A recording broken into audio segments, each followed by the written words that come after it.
दोस्तों मम्मी के लिए नहाने मम्मी ने बोला है कि पोछा झाड़ू लगा के घर एकदम साफ सुथरा रखना। मम्मी लगा दी हूँ झाड़ू, पोछा लगा रही हूँ, देख सकते हैं।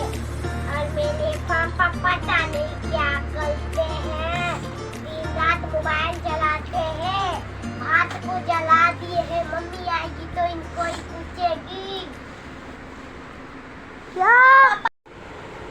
तो दोस्तों मैंने आलू छील दिया है, काट भी दिया है। अब जा रही हूँ मैं आलू दम बनाने। देखिए मैंने आलू को भी छील दिया, इतना छोटे छोटे स्लाइस कर दिया, ये खा जाऊंगी मुंह में।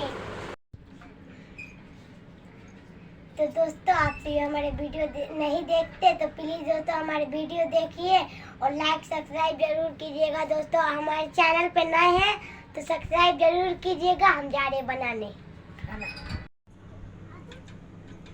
तो नमस्कार प्रणाम दोस्तों, कैसे आप सभी। तो आप सबको गुड मॉर्निंग दोस्तों। मेरे चाचा चाची नाना काकी सबको नमस्कार प्रणाम और उन सभी को गुड मॉर्निंग। आज हम बनाने जा रहे छोले मटोरे। मम्मी ने बोला है, मम्मी गई है नहाने, मम्मी ने बोला है कि पापा से बोल देना पूरी बना देंगे और तुम आलू बाप के छील देना और छील के मैं आऊँगी तो आलू दम बना दूंगी और फिर उसके बाद में हलवा बना दूंगी। जिसको जिसको भी खाना है वो आ जाइए।